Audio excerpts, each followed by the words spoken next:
Om Sahana Vavatu Sahano Punaktu Sahaviryam Karavavahe Tejasvina Vadidamastu Ma Vidvishavahe. Om Shanti Shanti Shanti. Hari Om. You feel that the benefits of meditation escape you? Maybe it seems to you that everyone talks about the positive aspects of meditation, but you yourself have not really accessed them yet. You feel a little silly about that, but somewhere in the back of your head, you are determined to discover the benefits of meditation. In today's episode, I will give you some tips for how to get quick benefits out of a meditation practice, no matter where you are in your spiritual development. Namaste and welcome to the Spiritual Wealth Podcast. I'm your host, Alexandra Savithri, Director of the American Reiki Academy and the Vedic Healing Center. I'm a Reiki Master, Vedic Healing Master, and spiritual life coach who has practiced and taught spiritual self-development and healing for more than 30 years, led pilgrimages to India, and studied with blessed Indian gurus. In this show, we cover topics related to metaphysics, Reiki, Vedic healing, yoga, manifestation, spiritual growth, and feng shui, based upon my studies and work in these disciplines. The aim of this show is to help you awaken, develop, and tap into your spiritual power in order to manifest love, happiness, success, well-being, peace, and productivity, so you may blossom into the highest expression and version of you. Welcome to today's episode, which is entitled Meditate and Improve Your Life. I was going to call this episode Meditate in 2024 and Improve Your Life because I'm recording this at the beginning of 2024, but then I thought that sounds like we're limiting meditation just to this year. What I really want to stress is that this is a practice you may, and I really want to say you should, begin in 2024. If you're not already doing it, you really should begin this. So meditate in 2024 and keep meditating from now until forever, and you will improve your life. So let me talk a little bit about meditation very briefly, and then some challenges, and then give you some tips. Meditation is an ancient practice that is usually, I would say, associated with Hinduism or Buddhism, but actually all religions employ some sort of meditation. Meditation is simply the act of sitting in silence and calming down the being, mostly the mind, but also the being, because you're sitting in stillness. Your body is still, so that you can access greater degrees of peace that will ultimately lead to greater well-being, focus, clarity, personal power, and a great expansion from within. Now, I said here that meditation involves you sitting in stillness. There is also walking meditation and being in a space of meditation while you work, where you're very focused However, today we're going to be talking about traditional meditation, where you are designating a time to do this and you are sitting in stillness.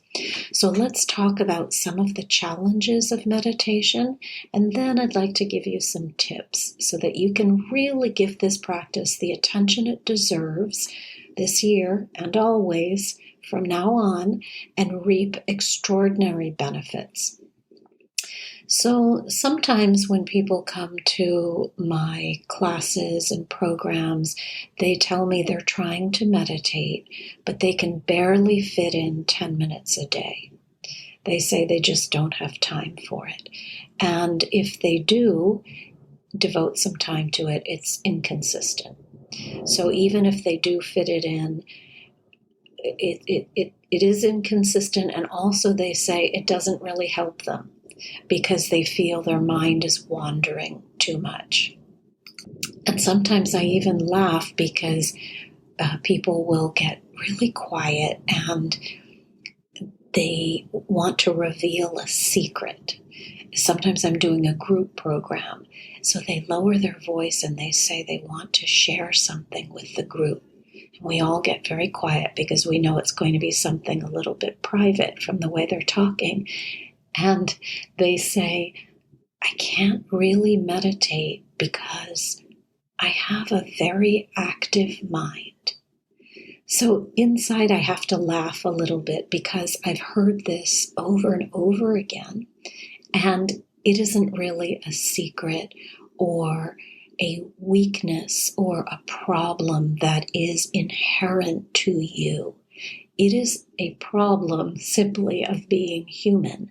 The mind is active, no matter what. That is the nature of the mind. It moves from thoughts to thoughts, and we call this the monkey mind in India. It jumps from one thought to another, much like a monkey's activity.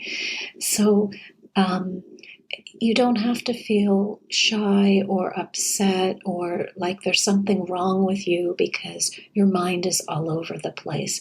That is the nature of being human, and it is the nature of also being in a fast-paced industrial society where we have to attempt to find peace, to access peace.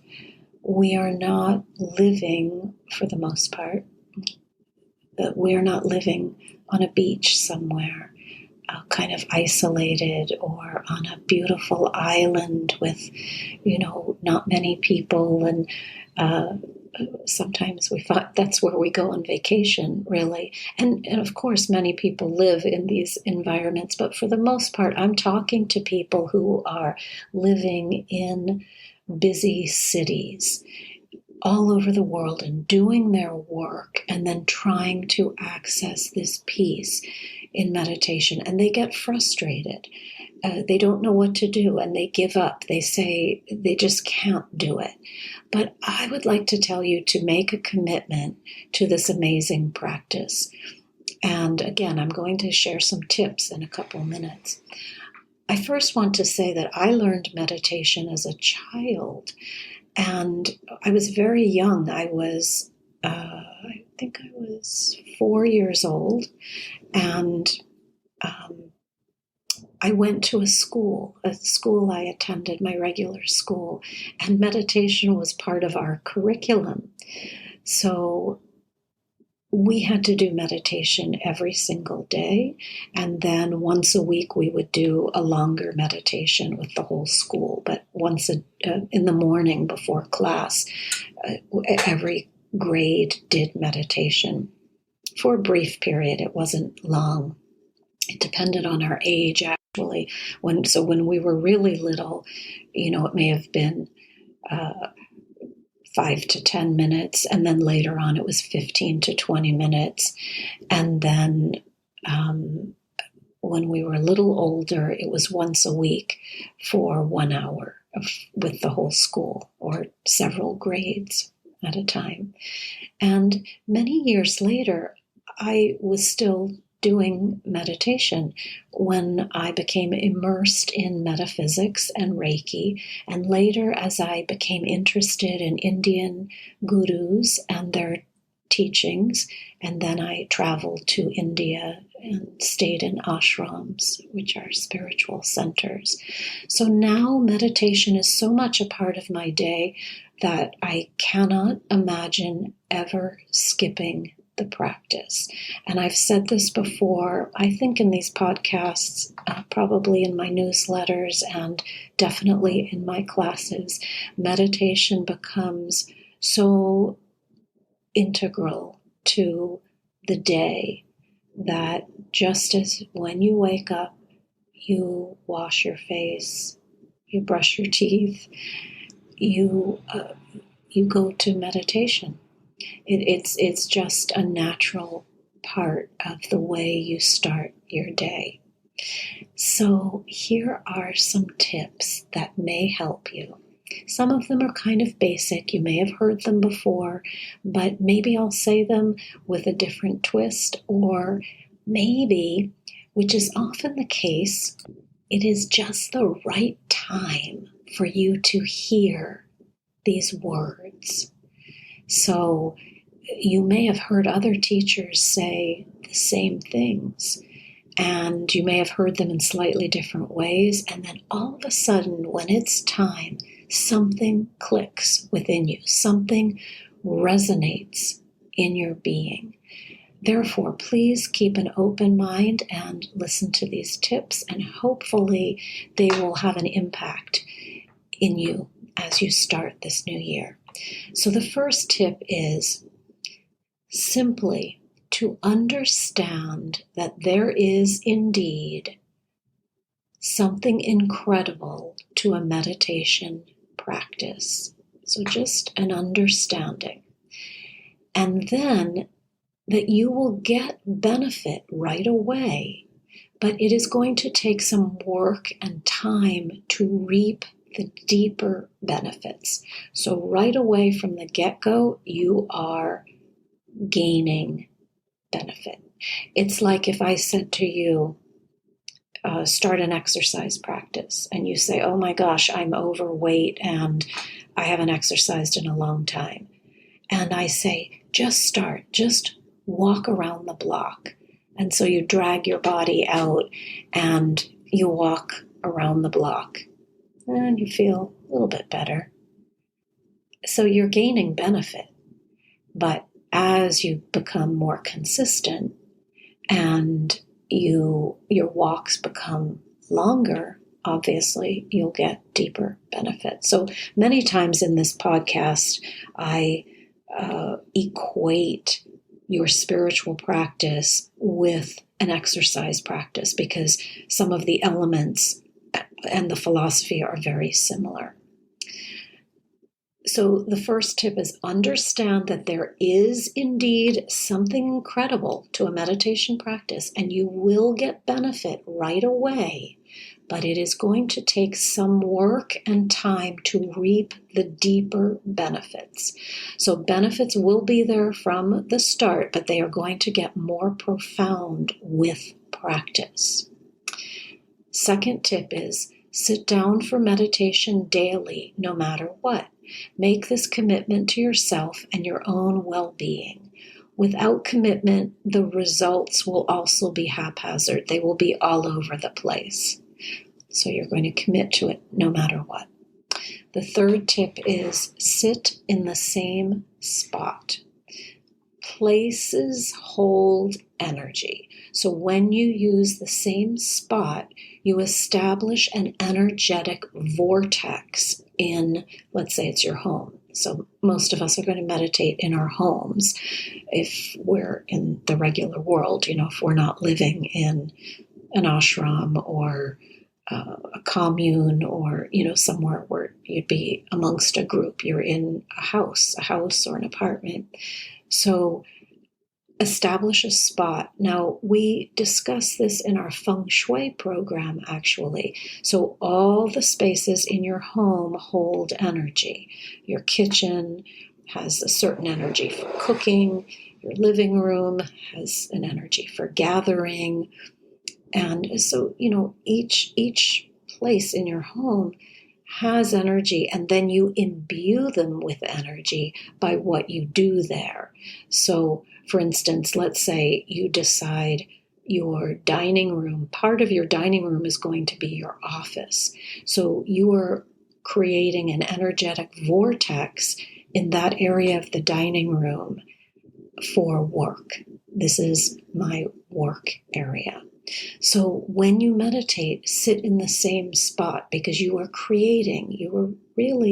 a real thing. You are creating a vortex, a mini vortex in your home in that spot. The fourth tip is to sit with your spine straight. Many people tell me that they meditate when they are lying in bed in the early morning, or that they like to lie down at night and meditate.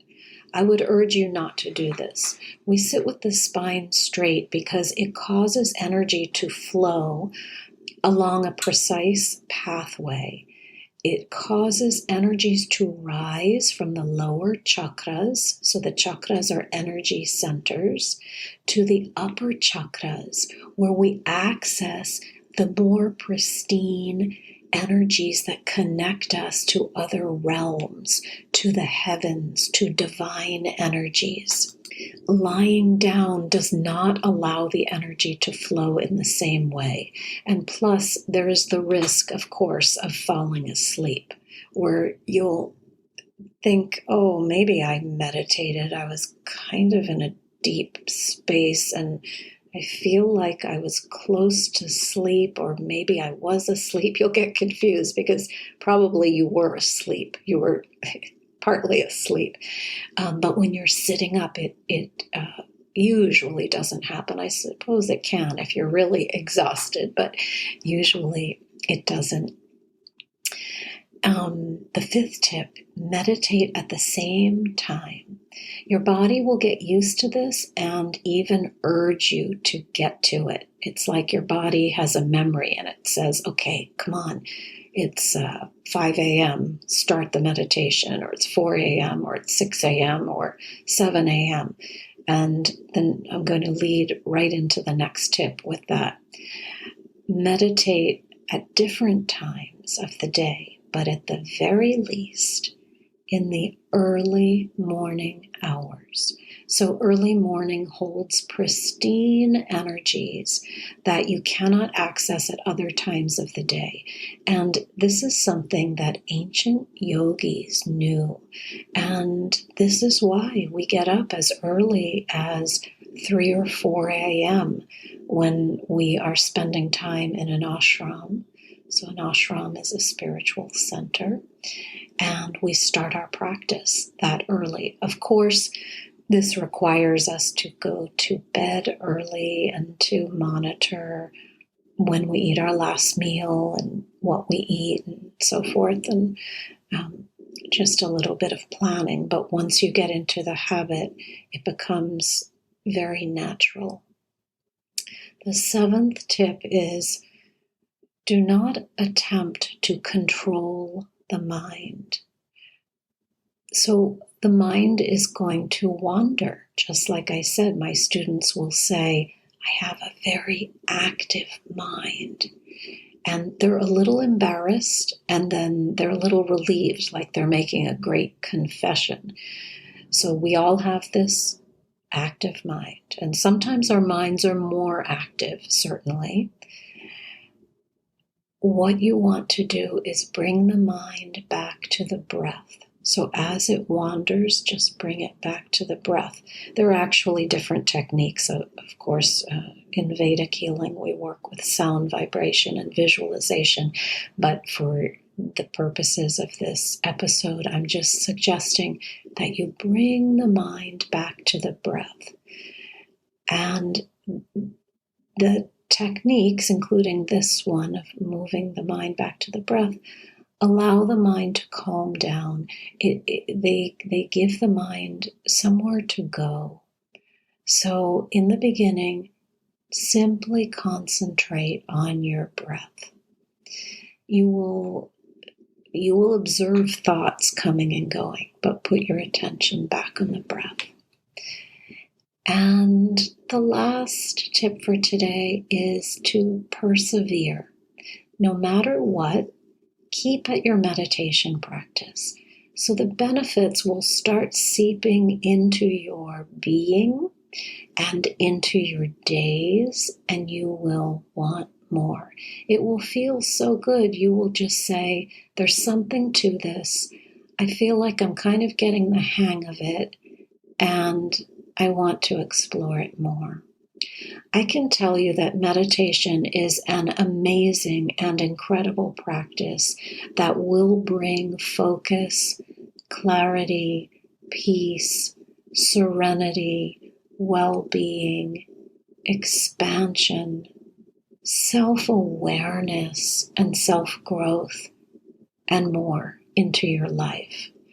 So, as I said, I learned this practice when I was little, and I sometimes look back and remark about that. I think it's kind of interesting that my parents sent me to a school where we did meditation every day at a time in which nobody was really talking about meditation. But it's a beautiful experience that I had, and I believe it influenced my being. So every meditation session you do influences you on a positive way, in a positive way. Every session, even when your mind is jumping around and you feel like, oh, that wasn't a very tranquil session, you have still derived benefit. But the more you do this, the more you will find it is easy to slip into meditation. The jumping of the mind becomes less and less, and the benefits become more.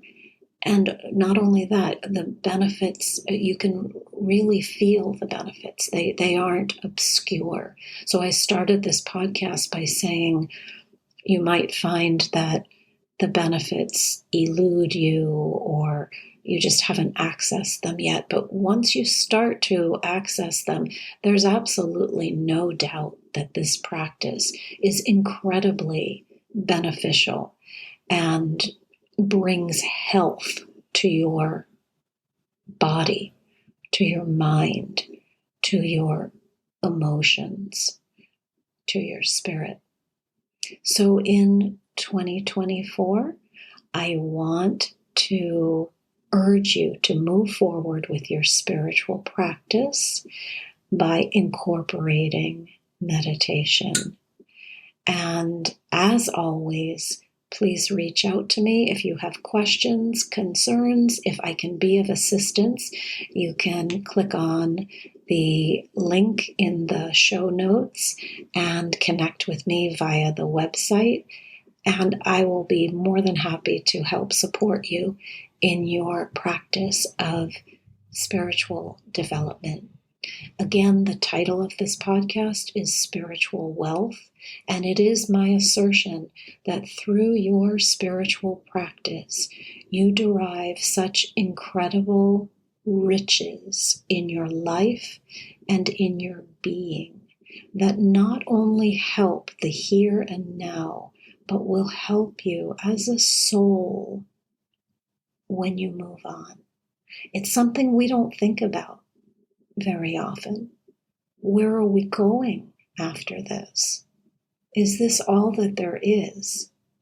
And in all the ancient teachings, pretty much, it is said that this is not all that there is. And so what preparation are you doing for the bigger picture, the grander picture of where you're going?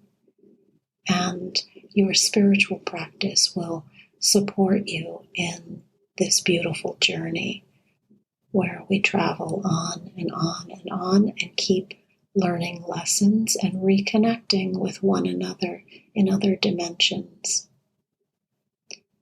Om Asato Ma Satgamaya Tamaso Ma Jyotirgamaya Mrityurma amritam gamaya.